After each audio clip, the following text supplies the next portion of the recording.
Hi, this is Mark. For this series, I'm going to cover a set of midterms from Calculus 2. You may encounter any of these problems on the first midterm exam, and I'm just going to give a thorough investigation. I'm going to cover this concepts to the best of my ability. So let's jump into it. So the first problem says let f prime of x be continuous on the interval 1t squared. So that's key. That means we can evaluate at the endpoints.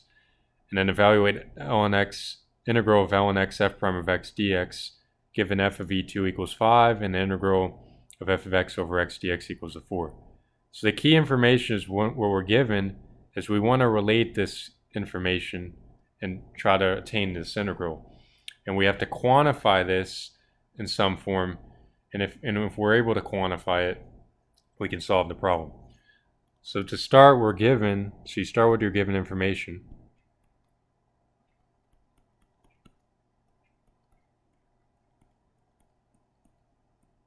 So what we want to do right here is we notice there's parts. But we notice here we have f prime of x dx, and over here we have f of x.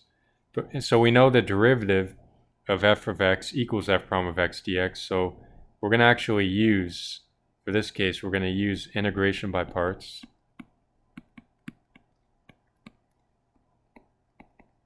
Because we have two parts. We have f of x, but we also have 1 over x, we know this. And when we use integration by parts, we're going to utilize variables uv such that uv minus the integral of v du equals to the integral right here. So this is the integral. And so basically we're going to substitute variables u and v and so forth to attain this. But since we notice the derivative of f of x is f prime of x, what if we let u equal f of x? We just did a substitution. Then du, the derivative of u with respect to x, is just going to be f prime of x. It's going to denote by f prime of x. So multiplying both sides by dx, we have du is just going to be f prime of x dx. So notice how we took care of f prime of x dx right there. So now we're going to focus on the other component. But we notice that when you take the derivative, for instance, of ln x, take the derivative, we end up getting 1 over x. So basically right here,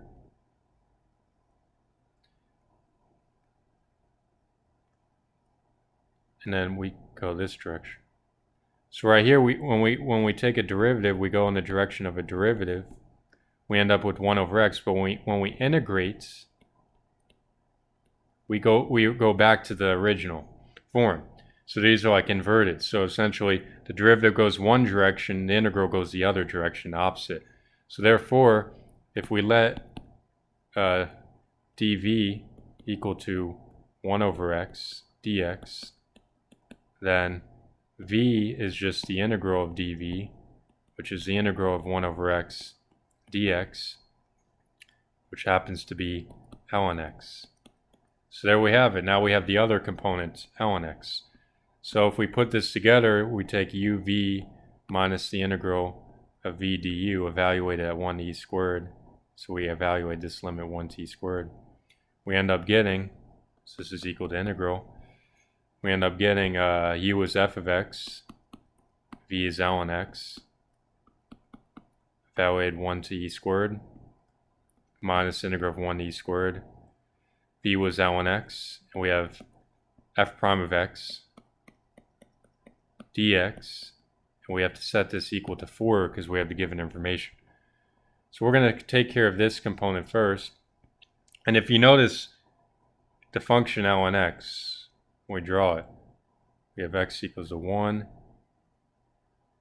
looks something like this. And let's say we have e squared over here. So these are our limits. But we notice that it says f of e squared equals to 5. So we're multiplying 5 by ln e squared. So we're going to shift this up by a magnitude of 5. Multiply this input, whatever this input is, and we're going to multiply this by 5 to get up to somewhere over here. Because the function is going to be dragged up. And essentially we know ln 1 equals 0. So that's key. So now we have, if we're taking f of x ln x, and we're evaluating from 1 to e squared, we're evaluating from the limit. So we start with the right side. So it's f of e squared ln e squared minus f of 1 ln 1. But we notice ln 1 0 equals to 0, so that cancels. And now this, and we know f of e2 is 5, so this is going to be ln e2. So therefore, so we have 5 ln e squared, and essentially, so that's the first component. But we notice now, if we put it all together, we have 5 ln e squared minus the integral of 1 e squared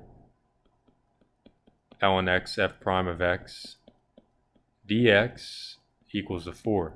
So what we can do is we can take the 4, bring it to over here, and take the integral and subtract. So we're adding the integral to both sides, and we're subtracting 4 from both sides. So we end up getting 5 ln e squared minus 4 equals to the integral ln x f prime of x dx. So this is what we wanted to solve. We already have it, and we have it equal to a quantity, which is right here. And this happens to equal 6. So that's our answer right here, which is one of the choices. We choose choice D.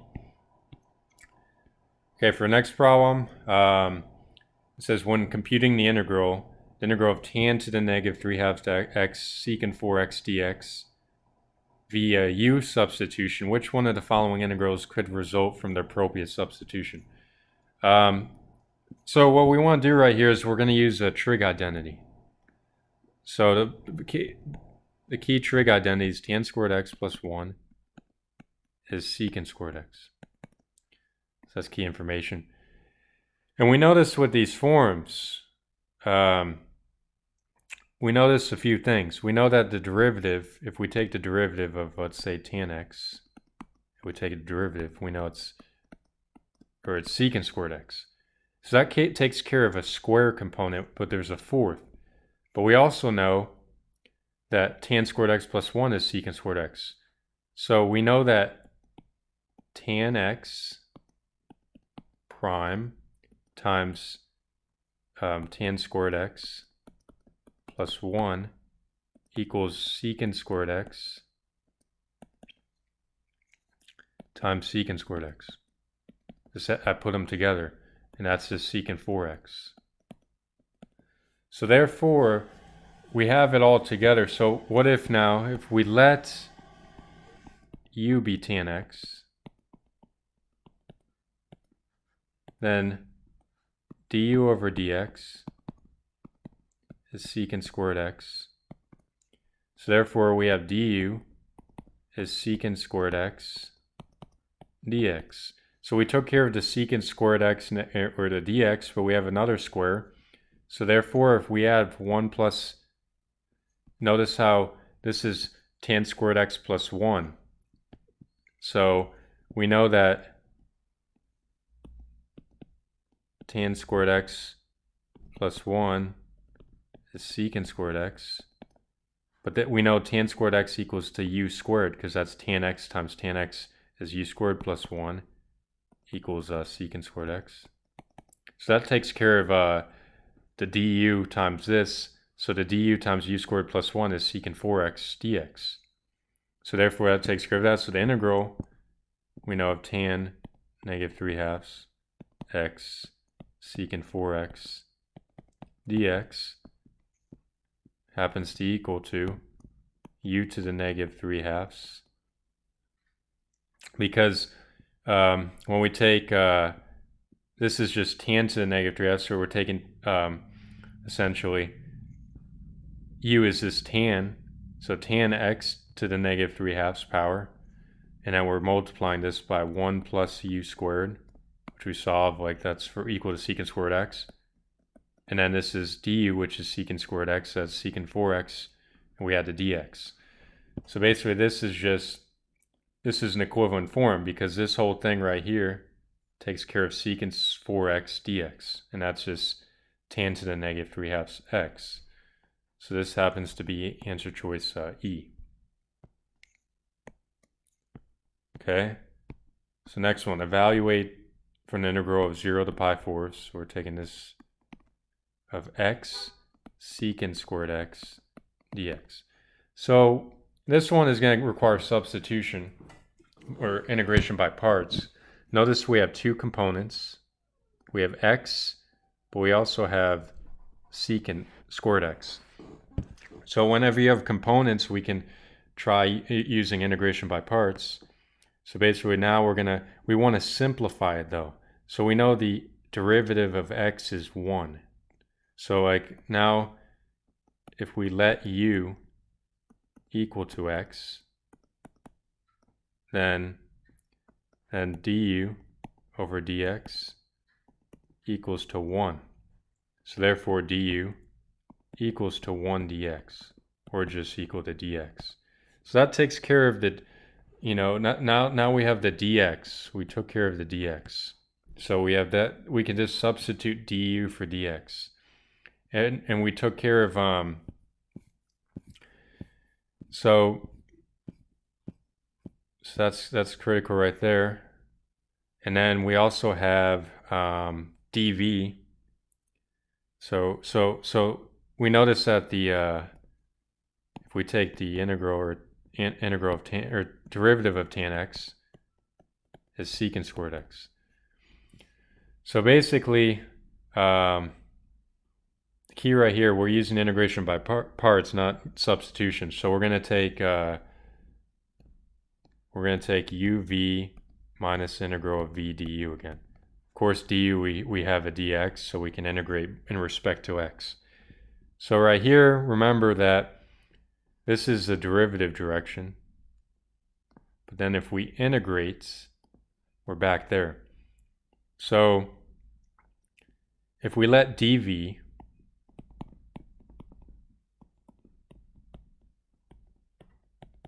dx, then v equals the integral of secant squared x dx, which equals, so basically with this case we're back to tan x.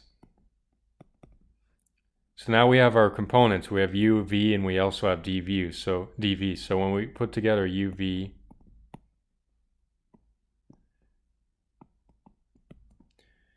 so this is going to be equal to x tan x, because u is x and we have v is tan x, minus the integral of tan x dx, because du is dx.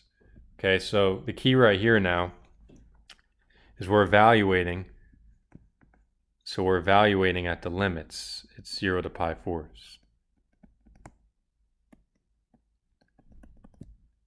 So basically this is 0 to pi 4.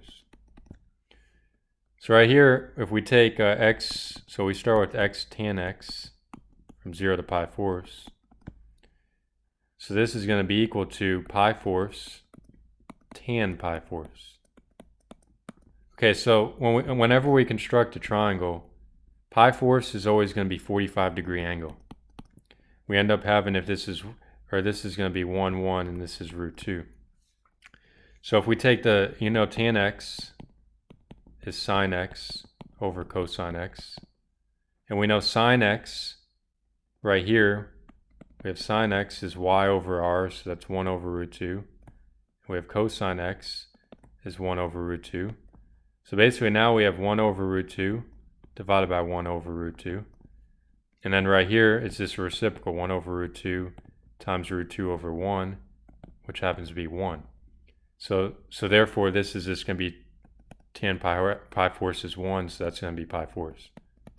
And then when you subtract 0, because you're going to subtract 0 times tan 0, well, 0 times any number is 0. So basically, this is going to be the end product. And so now we have the integral is pi 4 minus tan x dx. But we can relate this to minus sine x over cosine x by substituting, because tan x is sine x over cosine x. And we're going to do another substitution. So if we let u equal cosine x this time, then du dx is negative sine x. So in this case we have negative sine x, so we multiply both sides. We have du is negative sine x dx. So notice how that takes care of, we have the minus sign right here. And so negative times the integral of 0 to pi fourths sine x over cosine is just equal to the integral of 1 over u, because u takes cosine x, and du is this the negative times the sine x right here. We're carrying the negative over to the entire product, and so that takes care of 1 over u du. And we know that this equals to ln u, evaluated at the limits. Of course now, when we evaluate limits, we're going to resubstitute u back in for cosine x. So basically this is equal to ln, so this is like this should be u1 and u2. So anytime you work with u, you got to use the substitute the u. You have to substitute cosine pi fourths into your new boundary. So if it's 0, it's this cosine 0 to cosine pi fourths, so that's u2. But in this case, if we resubstitute u back in,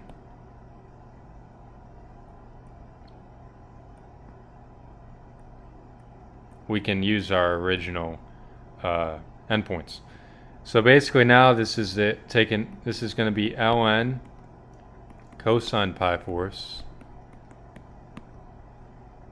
minus ln cosine 0. Okay, so cosine pi fourths, we took the original triangle, 45 degrees pi fourths, and this is just 1 root 2. Well, we know cosine pi fourths, which is cosine 45, this is 1 divided by root 2, which happens to be equivalent to root 2 divided by 2. And so therefore this is equal to ln root 2 over 2. Well, minus, cosine 0, you have a circle. This is 0 degrees, and this is cosine if this is a radius. So cosine 0 equals to 1. So basically when you have a, or any circle, you're going to have cosine 0, this is going to be equal to 1, so this is ln 1. And we know ln 1 happens to be equal to 0. So therefore, what we end up finding is this is plus because, or essentially, this is, so we end up getting our original term, which was pi fourths.